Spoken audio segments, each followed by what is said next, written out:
Superstar Amitabh Bachchan के बढ़िया performances की जब बात होती है, तो लोग दीवार की बात करते हैं, जंजीर की बात करते हैं, अग्निपथ की बात करते हैं, शक्ति की बात करते हैं। बहुत सारी ऐसी फ़िल्में हैं जो सुपर हिट है और लोगों को आज भी याद है। लेकिन एक परफॉर्मेंस ऐसा है जो मुझे लगता है और वो फ़िल्म भी जो थी, मुझे लगता है कि one of the finest Amitabh Bachchan films की लिस्ट में अगर मैं रखूँगा, तो उस फ़िल्म को रखूँगा। और वो फ़िल्म थी टीनू आनंद की डायरेक्ट की हुई मैं आज़ाद हूँ। ये फ़िल्म आई थी 1989 में। आप मैं आज़ाद हूँ के बारे में क्या सोचते हैं हमें कमेंट बॉक्स में ज़रूर बताइएगा। और मैं आपको बताऊँगा कि क्यों मुझे लगता है कि वो अमिताभ की वन ऑफ द फाइनेस्ट परफॉर्मेंसेज़ में से एक है। और क्यों वो फ़िल्म फ्लॉप हो गई और क्यों उसे उतना क्रेडिट नहीं मिला जो कि जितना कि अमिताभ की बाकी फ़िल्मों को मिलता है। और वो फ़िल्म आज भी क्यों इतनी रेलेवेंट है हमारी सोसाइटी में। जैसा मैंने बताया 1989 में मैं आज़ाद हूँ रिलीज़ हुई थी। उसके पहले का सिनेरियो क्या था? अमिताभ बच्चन 1984 में पॉलिटिक्स जॉइन कर दिए थे। राजीव गांधी के कहने पे जब इंदिरा गांधी का असैसिनेशन हुआ था, तो राजीव गांधी ने उन्हें कहा कि आप पॉलिटिक्स में आइए, हमारी पार्टी से जुड़िए। अमिताभ बच्चन जुड़ गए और इलेक्शन लड़ा इलाहाबाद से, हेमवती नंदन बहुगुणा को उन्होंने हराया। रीता बहुगुणा के जो फादर थे और अमिताभ बच्चन बड़े नेता बन गए। लेकिन हुआ ये कि 2-3 साल के बाद बोफोर्स स्कैम हुआ और राजीव गांधी का तो नाम आया ही, अमिताभ बच्चन के ऊपर भी आरोप लगने लगे। और कई सारे रैलीज़ में जब अमिताभ जाते थे, तो लोग उनसे कहते थे कि भैया हम आपके बहुत बड़े फ़ैन हैं, आपकी फ़िल्में हमें बहुत पसंद है, लेकिन प्लीज़ यहाँ से चले जाइए। और वो पूरा उस वक़्त जो माहौल था कांग्रेस के विरुद्ध, लोग कहते थे गली-गली में शोर है, राजीव गांधी चोर है, इस तरह के नारे लगते थे। तो अमिताभ बच्चन को लगा कि ये पॉलिटिक्स मेरे बस की बात नहीं है और मुझे संन्यास ले लेना चाहिए पॉलिटिक्स से। और उन्होंने संन्यास ले लिया क्योंकि जब ये बोफोर्स का कांड हुआ था तो उस वक़्त न्यूज़पेपर, मैगज़ीन्स में जिस तरह के आर्टिकल्स आते थे, ऑपोज़िशन वाले इनको कहते थे कि ये राजीव गांधी के बैगमैन है, पैसे उठा कर के इधर-उधर से ट्रांसफ़र करते हैं, इस तरह की चीज़ें थी। बहुत गंदे-गंदे हेडलाइन्स छपते थे अमिताभ बच्चन के बारे में। तो इन्होंने फिर 88 में संन्यास ले लिया, 88 या 87 में संन्यास ले लिया और रिज़ाइन कर दिया मेंबरशिप से। और चूँकि अब इसके बाद थे तो ये एक्टर ही, तो इन्हें एक्टिंग ही करनी थी, तो इन्होंने सोचा कि फ़िल्म में वापस आया जाए। फ़िल्म में जब वापस आए तो जो पहली रिलीज़ हुई थी फ़िल्म, वो थी शहंशाह। लेकिन शहंशाह बहुत दिनों से बन रही थी। उनके पॉलिटिक्स में आने से पहले से ही शहंशाह की स्क्रिप्टिंग हो गई थी और वो बनना वो स्टार्ट हो गई थी। लेकिन जो पहली फ़िल्म पॉलिटिक्स छोड़ने के बाद जो इन्होंने साइन की, जिसे लिखा गया प्रॉपर, वो थी मैं आज़ाद हूँ। और इसके राइटिंग के पीछे भी बड़ी दिलचस्प कहानी है। दरअसल जैसा मैंने बताया कि पॉलिटिक्स में इनका नाम खराब हो गया था, तो ये चाहते थे एक मेकओवर अपना, कि लोगों के सामने मेरी इमेज जो है, वो जो पहले एंग्री यंग मैन की थी, जिससे लोग बहुत ज़्यादा रिलेट करते थे, वैसे ही मेरा एक साफ-सुथरा इमेज बन जाए क्योंकि पॉलिटिक्स ने मेरे नाम को बहुत बदनाम किया है। तो वो जावेद अख्तर के पास गए और जावेद अख्तर उस वक़्त सलीम जावेद की जोड़ी टूट चुकी थी, लेकिन जावेद अख्तर से इनके रिश्ते अच्छे थे, तो इन्होंने जावेद अख्तर से कहा अमिताभ बच्चन ने कि भैया मेरे लिए कोई अच्छी कहानी लिखिए आप, जैसा कि आपने पहले लिखा है दीवार, ज़ंजीर वग़ैरह और ऐसी फ़िल्म ऐसी कहानी लिखिए जो कि मेरे इमेज को थोड़ा व्हाइट वॉश कर सके और जनता के सामने मैं एक हीरो बन के इमर्ज हूँ। फ़िल्म का डायरेक्शन तीनू आनंद ने किया था क्योंकि वो तीनू आनंद उससे पहले शहंशाह भी इनके साथ डायरेक्ट कर चुके थे और कालिया सुपरहिट हो चुकी थी। तो डायरेक्टर तो इनके पास था, कहानी अच्छी चाहिए थी, तो जावेद अख्तर ने क्या किया, एक अमेरिकन फ़िल्म थी मीट जॉन डो 1951 में वो आई थी और उसकी कहानी को उसी की कहानी को आप कॉपी कह लीजिए, इंस्पायर कर लीजिए, जो कह लीजिए, उसी कहानी को उन्होंने हिंदी अडैप्ट कर लिया। उसकी कहानी कुछ ऐसी थी कि एक अखबार है और वो बंद होने वाला है और उसके जो मालिक हैं वो सारे अपने रिपोर्टर्स और जितने भी अखबार में काम करने वाले सबको नौकरी से निकाल रहे हैं। तो उनकी एक रिपोर्टर है वो एक फेक कॉलम लिख देती है जॉन डो के बारे में और वो जो कैरेक्टर है वो पॉपुलर हो जाता है। तो इस तरह की उसकी मीट जॉन डो की कहानी थी। इस कहानी को इंडिया के कॉन्टेक्स्ट में अडैप्ट किया और जावेद अख्तर ने ये मैं आज़ाद हूँ की कहानी लिखी। इस फ़िल्म की कहानी क्या थी? इस फ़िल्म की कहानी ये थी कि एक अखबार है, उसका मालिक है गोकुल दास, जो रोल मनोहर दास ने किया था, मनोहर सिंह ने किया था। अखबार है, अखबार का मालिक मनोहर सिंह है और गोकुल दास और इसका अखबार जो है वो लॉस में चल रहा है। गोकुल दास जो बहुत बड़ा बिज़नेसमैन है, लेकिन इसका जो अखबार है वो लॉस में चल रहा है। तो इसे कुछ बड़े बदलाव करने हैं, तो बहुत लोग को तो पहले नौकरी से निकालने की बात होती है। उसी अखबार में एक रिपोर्टर काम करती है, सुहासिनी, जो कि शबाना आज़मी बनी थी। तो सुहासिनी को बोला जाता है कि आप आज आपका आखिरी दिन है और आप अपनी सैलरी लेकर के निकल जाना, लेकिन जाने से पहले अपना एक कॉलम लिख देना।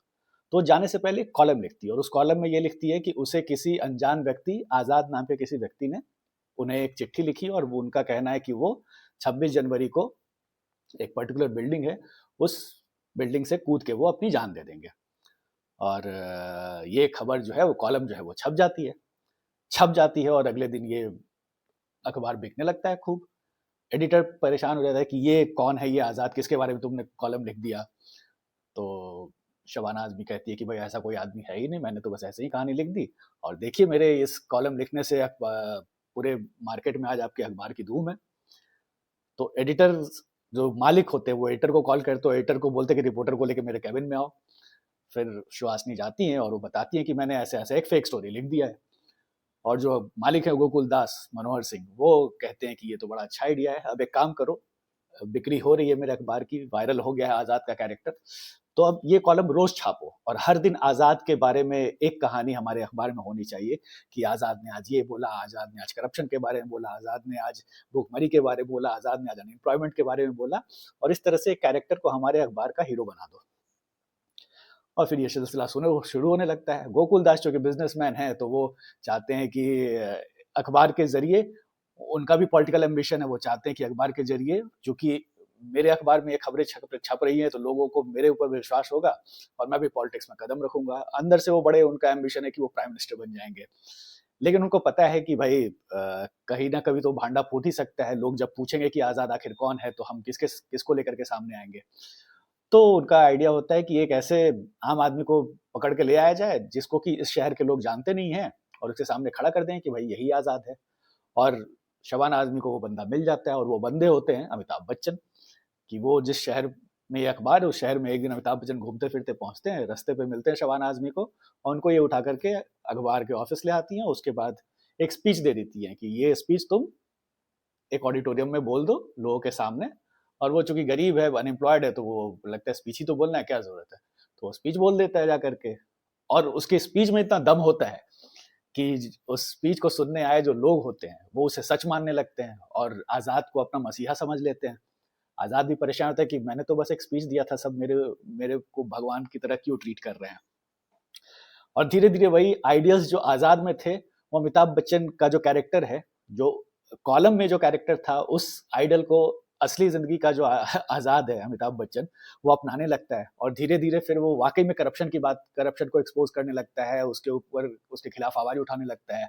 और धीरे धीरे गोकुल दास जिसने आज़ाद का कैरेक्टर क्रिएट करवाया था, उसके खिलाफ भी ये आज़ाद हो जाता है। तो ये दिखाया गया कि कैसे मीडिया का इस्तेमाल करके पॉलिटिशियंस, जो बड़े बड़े बिजनेसमैन हैं, वो अपना फायदा निकलवाते हैं। और लास्ट में क्या होता है कि अमिताभ चूंकि एक मसीहा बन जाते हैं और करप्शन के खिलाफ आवाज उठाते हैं, तो बड़े बड़े लोग जो पॉलिटिशियन है, गोकुल दास है, सब इनके दुश्मन बन जाते हैं। और आखिरी में आज़ाद जो है वो, जैसा उसने उस कॉलम में लिखा था कि मैं उस बिल्डिंग से कूद के जान दे दूंगा, तो अमिताभ अपनी जान दे देते हैं, आज़ाद का जो कैरेक्टर है। अब ये फिल्म की कहानी जो लिखी गई थी, जावेद अख्तर ने लिखी। और उस समय के जो सोशल पॉलिटिकल सिचुएशन थी कंट्री में, उसके हिसाब से थी, क्योंकि उस वक्त करप्शन बहुत ज़्यादा रैम्पेंट था और बोफोर्स की बातें होती थी। और अमिताभ बच्चन का जो कैरेक्टर था, वो जैसा बताया मैंने कि मसीहा बन के वो निकलता है। तो सोच तो ये थी अमिताभ बच्चन की कि इस फिल्म में जो मेरा आज़ाद का कैरेक्टर है, वो मेरी असली पहचान बन जाएगा। लेकिन हुआ क्या कि वो film ahead of its time थी। उस वक्त की फिल्में जो बनती थी, वो ज़्यादा मसाला वाली फिल्में बनती थी, मार-धाड़ वाली, और गुंडे को मारता है हीरो और हीरोइन के साथ डांस कर रहा है, इस तरह की मसाला फिल्में बनती थी। और सोशल मैसेज देने वाली फिल्में जो है वो ज़्यादा चलती नहीं थी, क्योंकि जितनी भी फिल्में सोशल मैसेजेस वाली होती थी, ये गोविंद निहलानी की या श्याम बेनेगल की या केतन मेहता लोग की, तो ये फिल्में बहुत ज़्यादा बॉक्स ऑफिस पे नहीं चलती थी। तो मैं आज़ाद हूँ के साथ सबसे बड़ा प्रॉब्लम ये हो गया कि वो सोशल मैसेजिंग इसमें बहुत ज़्यादा थी, और लोगों को उतनी समझ नहीं थी कि ये हो क्या रहा है, ये अखबार का बिजनेस कैसे चलता है, वो सब समझ नहीं आया। तो फिल्म हो गई फ्लॉप। फिल्म फ्लॉप हो गई तो बहुत बड़ा झटका लगा, क्योंकि एक ही 2 हफ्ते हुए थे उस फिल्म को लगे हुए, और 1-2 हफ्ते में ही कई-कई थिएटर से तो वो उतर भी गई थी। तो हालाँकि फिल्म के फ्लॉप होने के पीछे एक और कारण था, क्योंकि जो अमिताभ बच्चन ने कांग्रेस से अपने रिश्ते खत्म कर लिए थे, पार्टी से मतलब रिश्ते क्या, राजीव गांधी से दोस्ती तो तब तक थी ही, लेकिन पॉलिटिक्स को उन्होंने छोड़ दिया था। तो और उस वक़्त जब पॉलिटिक्स को छोड़ा और 89 में जब ये मैं आज़ाद हूँ रिलीज़ हुई थी, उस समय नई सरकार बन गई थी, वीपी सिंह की, आपको याद होगा।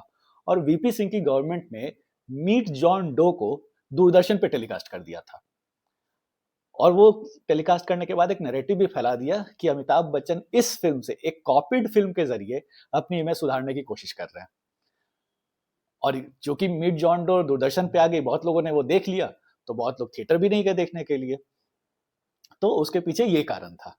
अच्छा, ये जो कॉपी होली वाली बात है मीट जॉन डो की, इसको लेकर के टीनू आनंद ने रिसेंटली 1-2 साल पहले मीडिया से बात किया था और उन्हें बताया था कि जावेद अख्तर ने उन्हें धोखे में रखा। उन्होंने जावेद अख्तर ने टीनू आनंद को ये नहीं बताया था कि ये फ़िल्म जो हम लिख रहे हैं, ये मीट जॉन डो से इंस्पायर्ड है।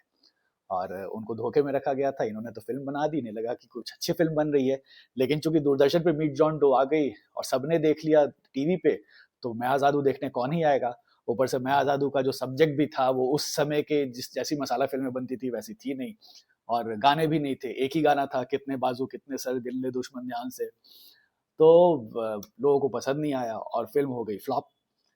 लेकिन अगर आप क्रिटिक से पूछो और जो भी सिनेमा के ज़्यादा जानकार हैं, उनसे अगर आप बात करोगे तो वो ज़रूर आपको कहेंगे कि इस फ़िल्म में अमिताभ ने अपनी ज़िंदगी का one of the finest performances दिया है।